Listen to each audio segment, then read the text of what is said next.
happen to show up, then they do. So today's lesson is about the skeletal system. And this is the last scheduled, I would say, lesson in the plan. So starting from next week, then I'll be looking in that Google Forms I sent out before with what the rest of the people in this class wanted to learn.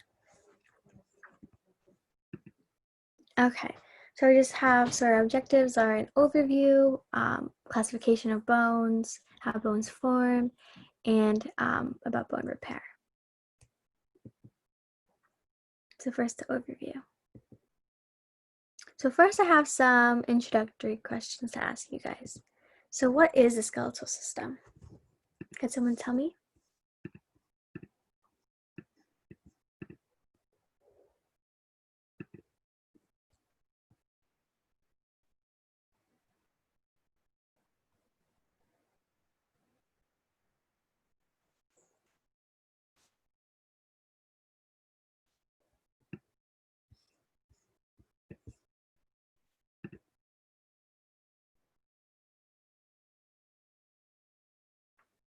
Tenzin, if you're there, could you tell me what's the skeletal system?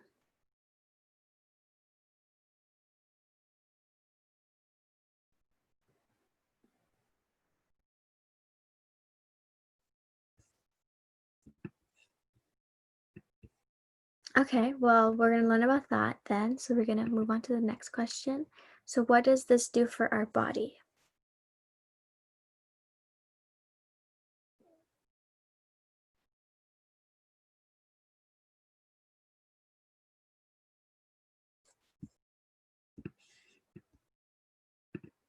So Tenzin said it's what the body consists of and the structure. Yep. So yeah, the skeletal system is basically like the framework since it gives a lot of structure. Sayra said it facilitates movement. So in pair with, like the muscular system, yeah, it does facilitate movement.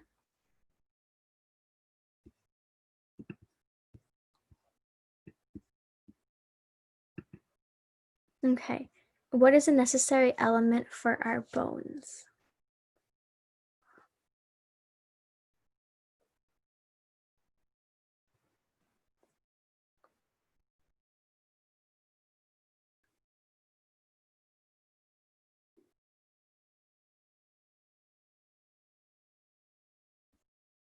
So basically, what is something that our entire body just simply needs?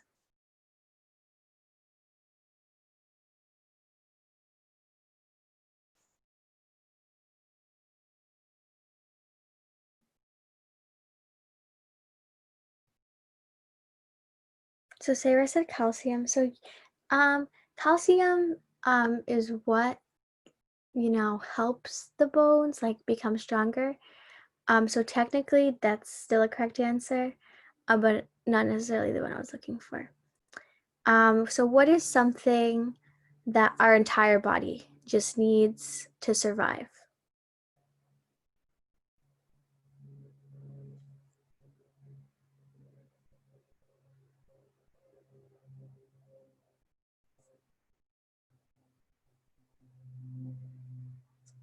So water, yes. So apart from food, water, some basic necessities, what's something specifically in the air that we need?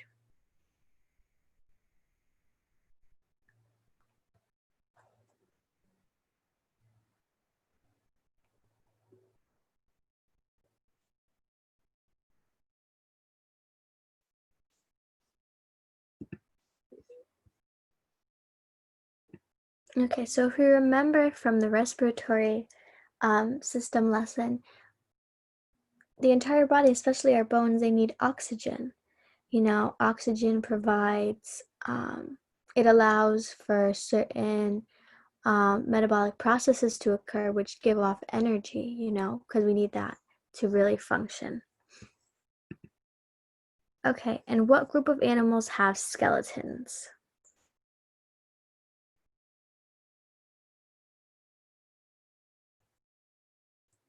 What would we call them if they have a skeleton?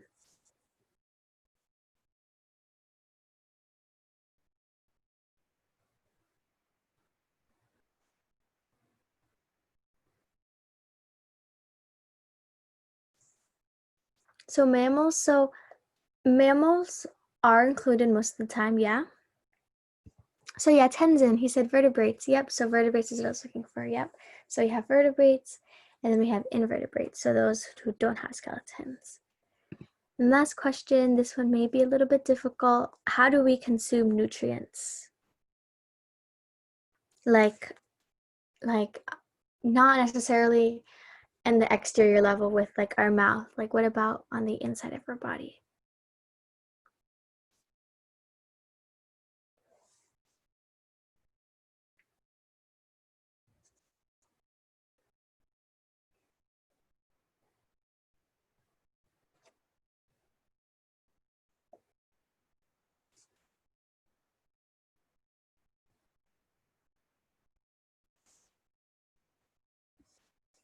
So tenses and digestion. So digestion, yeah, that process does allow us to take in like the nutrients from the food we eat. Um, so then once that happens, right, once we have those nutrients, the way we really, like, you know how they say, oh yeah, drink milk because your bones need it, right? But how does the bone get it? The bone, right, bone is a type of tissue, right? So through active tissue, that's where the nutrients can be absorbed. Okay, so here's just a quick like snapshot of the skeletal system, right? It consists of bones, ligaments, cartilage, and tendons. But it only accounts for about 1/5 of our own body weight. And as Tenzin said earlier, right? It's the structure of our body. You know, it creates this frame for our body. Sorry about that typo. Um, and it also helps, you know, protect our organs, the soft organs, and to keep them in place. And Syra also said earlier, right? Facilitated movement. Yep, with the muscles, it helps produce body movement. And as we probably know, um, or not maybe, gravity is what allows our skeletons to support our body, right? So because of gravity, we are able to, you know, stay low to the earth, I guess. Right, but our skeleton, you know, because of the force and its weight, it allows it to be planted into the ground. You know, it doesn't necessarily go all flimsy because there's gravity with us. So some statistics, right? So we have bones. So normally they say a baby has 270 bones, and then when they become an adult, it you know, some bones merge and it goes to 206, right? But still, how are we able to get these measurements? It's mostly just a hypothesis because there's still people who argue against this, but we'll use these numbers for now. So, right, the bones provide this rigid structure. Then we have ligaments, there's about 900, and they're a short band of tough, flexible, connective tissue. Cartilage, on the other hand, right, it's not really quantifiable. I mean, it's hard to put it into numbers, and I wasn't able to find one. Right, but we find cartilage in a lot of places, you know, in our ears, many of our joints, and it's a robust and smooth elastic tissue. And here we have, lastly, tendons, about 4,000, and they're a tough band of connective tissue.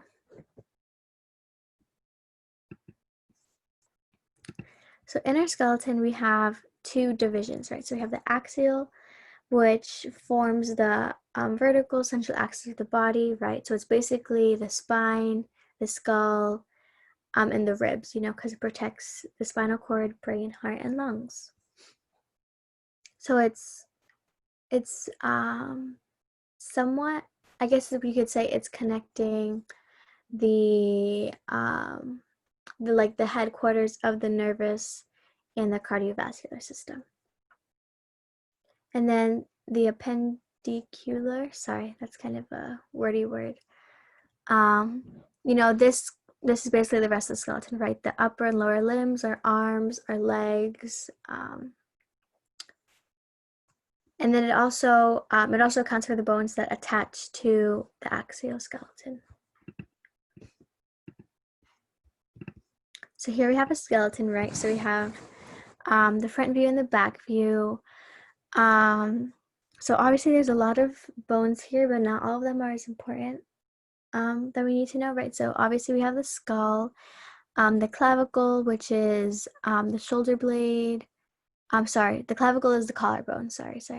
Scapula is the shoulder blade. Sternum, the chest bone. And then we have the thoracic cage, right? So all of this area. Our ribs, the humerus, right? The large arm bone. Then we have the ulna and the radius. So these two bones really function in why we can twist our wrist. Carpals and metacarpals, phalanges, our finger bones. Then we have the femur, the largest bone of our body, the patella, which is the kneecap, then the tibia and the fibula, which, is in our lower leg. And then again, we have tarsals, metatarsals, and phalanges, right? Which form like our feet and our toes. We also have it doesn't show it here, but the coccyx, it would be like more prominent. I guess you can't really see it here. And an interesting fact is that you can actually see it here as well. Somewhat, I guess, right? So I'm not sure what gender this skeleton is, but if you were to compare a female and a male skeleton, if you look in this area, right, I kind of call it like Mickey Mouse ears. It's not as clear here because this obviously is a diagram. But in a female skeleton, there's a noticeable difference in the length from this part to this part of the skeleton than if it were to be in a male, right? Which kind of shows why women are more suited for childbirth. And there's also some other common differences in male and female skeletons, right? So it's like in the face and the chin, one has a more round, the females have more like of a round face structure, and males have a more square, and also in the ribs as well. It's hard to picture here. I wish I took pictures of them. But so males with the same thing, they have more of a rigid ribs, so more the ribs coming out are more straight and then curve in, but for females it just simply curves in.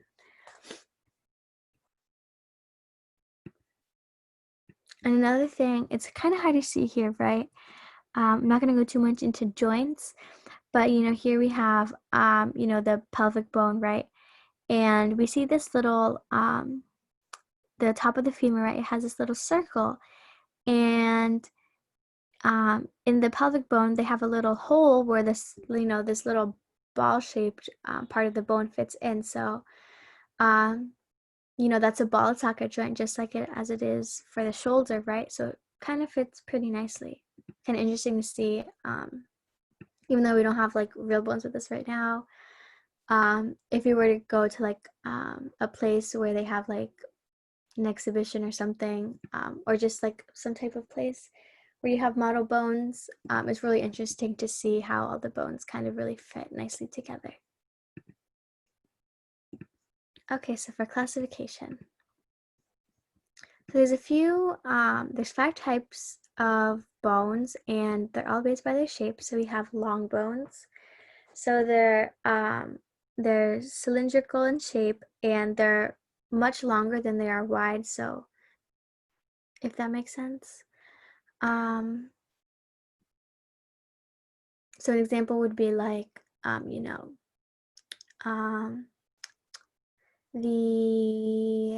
forgot the word. I'm so sorry. Right, so if we look at this bone, if we look at the humerus right here, right, it's long and it's not really that wide. So, and most of the time they function as levers, and they move when the muscles move. Then we have sharp bones, so they're kind of cube-like because they're as wide as they are long, and they help provide stability and support. Then with flat bones, they're thin, somewhat curved, but they're mainly points of attachment for muscles and to help protect internal organs.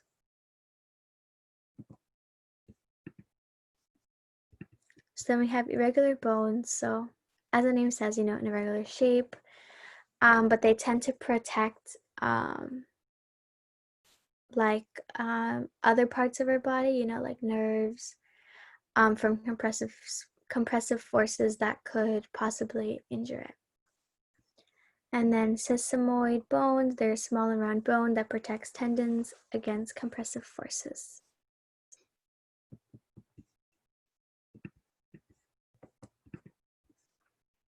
Okay, so can we, if we could remember some of those bones, do you think we could try to classify some of them? So just to remind, right, so we have a long bone, a short bone, flat bone, irregular, and sesamoid. Sorry for this typo again.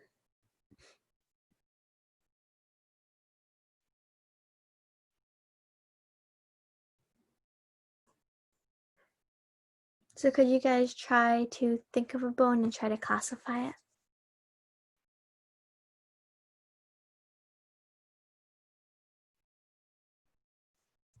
So I can go back to that slide where all the bones are. So you said patella is short. So patella would not be short. Even though if we were to look at a patella, right, it's the same length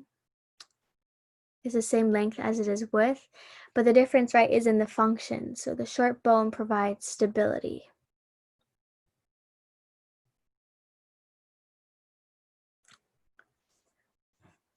So someone said femur is long bone. Yep, so femur is a long bone, Is there some other long bones we can name?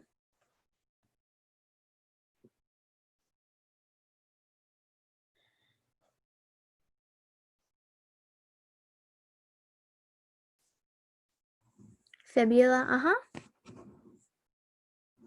Yep, so pretty much the arm and the leg bones.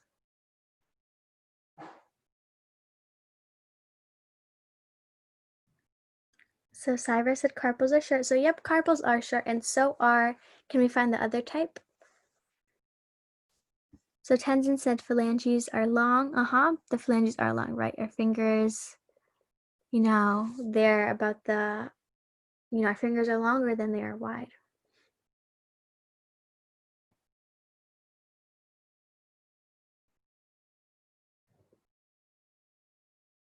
What about some irregular bones?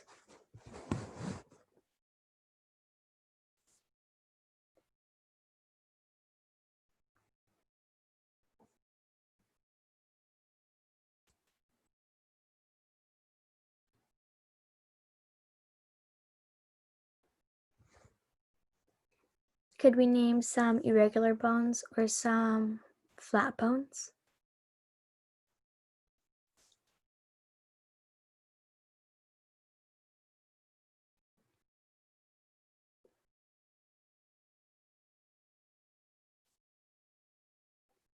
So vertebrae, yep, so vertebrae would be irregular, yep, because they're all a different, as we see here, right, it's thin and then it gets thicker at the bottom, and yeah, so none of the vertebrae, they look similar, but they don't look exact. And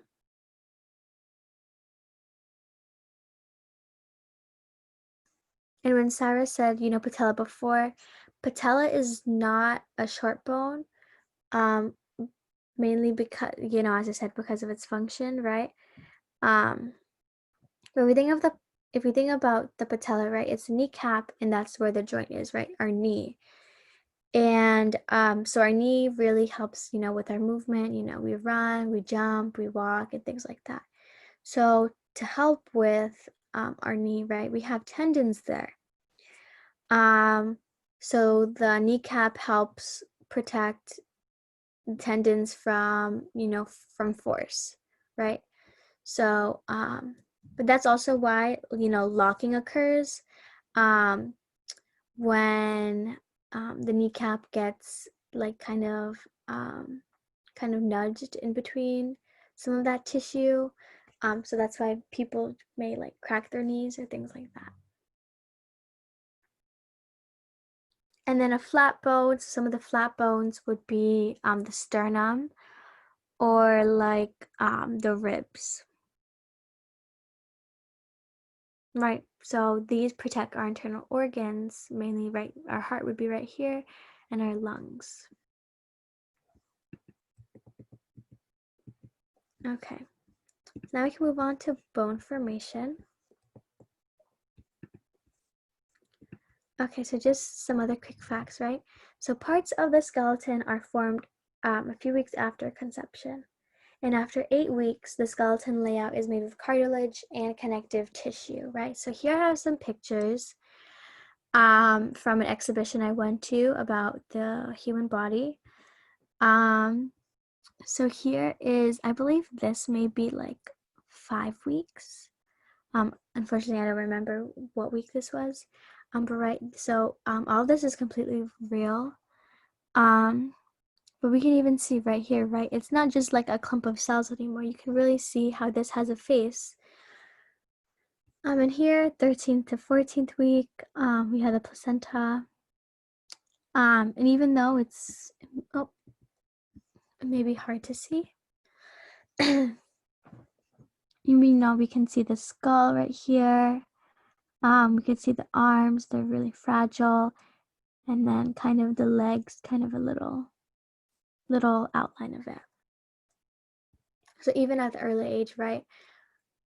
If you guys probably seen like those comparative pictures of humans and like then a lizard and like those other animals, how they look really similar. They really do, you know. We have the proof right here. So we have some terms that we should know. So we have osteoblasts, which are bone-forming cells, osteocytes, which are mature bone cells, and then osteoclasts, which breaks down and then absorbs bone.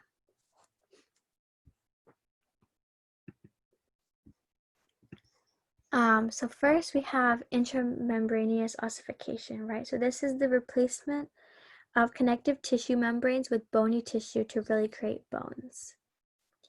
And this process occurs when the cells and the embryonic skeleton begin to differentiate, right? So from the regenerative medicine lesson, we learned about redifferentiation, right? When one cell turns one cell becomes another type of cell and usually becomes more specialized or like more specific. So osteogenic cells turn into osteoblasts, and then it creates this ossification center, which is a bunch of those special cells come together. And then we have the secretion of osteoid, which then leads to osteocytes being created. And then we have new osteoblasts formed. So then the whole process repeats again and again until we have basically the baby. This occurs in pregnancy, you know, and this is when we can have the baby, you know, have all its bones and skeleton fully formed. Right? And yeah, so it starts to begin in, you know, once the baby's born, that's when, you know, bones are merging. And even when we're adolescents, right, our bones are still growing. They still are developing. And then we have endochondral ossification. So this is the replacement of hyaline cartilage with bony tissue, right? So this is basically in the embryo. So we have this is a very big word. I'm not even trying to say it. So we have these type of cells, and they turn into chondrocytes, right? And then these end up turning into, these help form the cartilage model of this future skeleton that we're going to have. And then again, right, we have this ossification center developing, you know, when all these cells are coming together. And then so cartilage and chondrocytes continue to grow at the ends of the bone. But then we have another one of these centers developing. So now we have, at the end, we have cartilage remaining at the growth plate. and at a joint, at like the surface of the joint, as articular cartilage.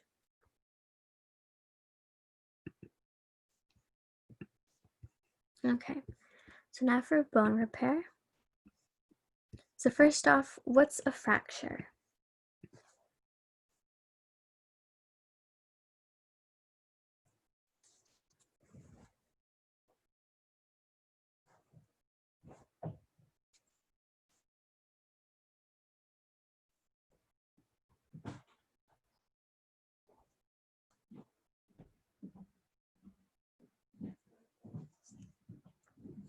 So yep, you said a break in the bone, a broken bone.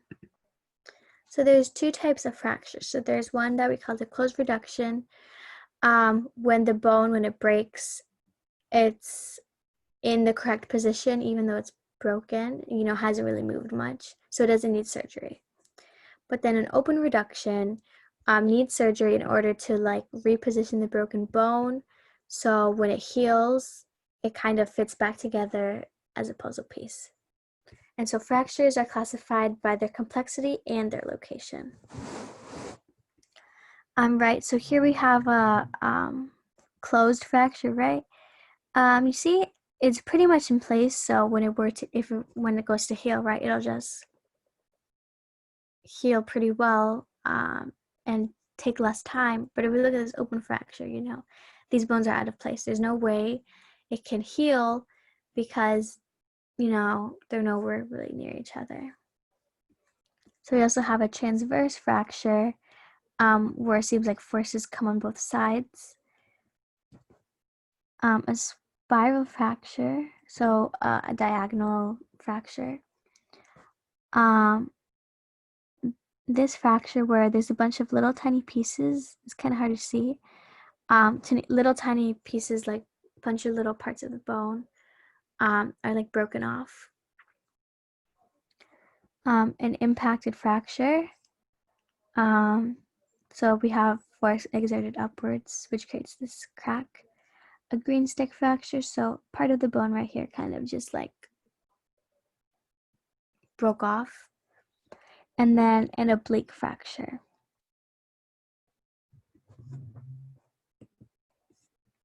Okay, so there's a few steps in the bone repair. So first we have a fracture hematoma, and it forms.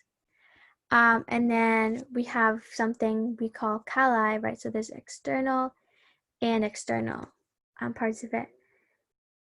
And then, cartilage of the calli is replaced by trabecular bone. And then we have remodeling where the bone basically, our body is trying to bake the bone into what it used to be.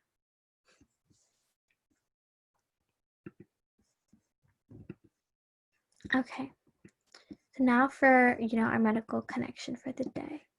So we're going to talk about biological knee replacements, right? So I'm pretty sure we all have heard of, artificial knee replacements. And those tend to be effective. But, it's artificial, it's made of a material that's not natural within our own body. So people, or more so doctors and like scientists, have been edging towards biological knee replacements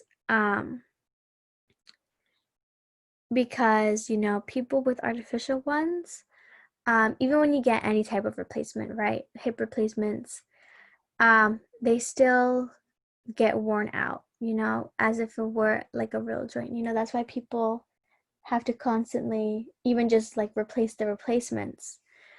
So with this, they put a layer of living cartilage over the surface of the bone. So I'll let the man speak.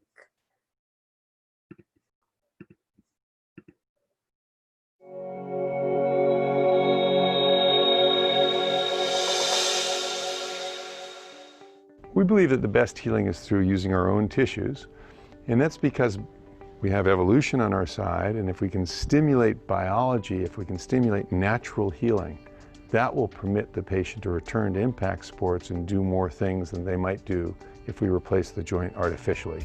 So bionic is usually meant as artificial, an artificial joint replacement, as opposed to a biologic joint replacement where I might be putting back new meniscus cartilage or regrowing the articular cartilage or rebuilding the ligaments of the knee in order to biologically reconstruct that joint. Many of the techniques that we're using in biologic joint replacement are well proven now. We've been doing them. We designed our first articular cartilage stem cell grafting in 1991 and did our first meniscus replacement for an arthritic knee in 1995. So we have 20 years of experience of biologically rebuilding, regrowing joint surfaces. So we're biased towards believing that biology trumps bionics any day of the week.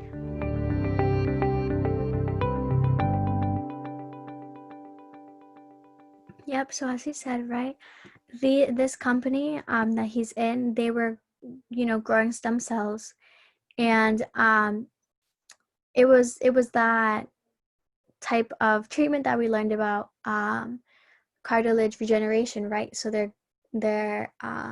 could either, engineer stem cells and then have an artificial scaffold. So that appears to be the route they've taken. But yeah,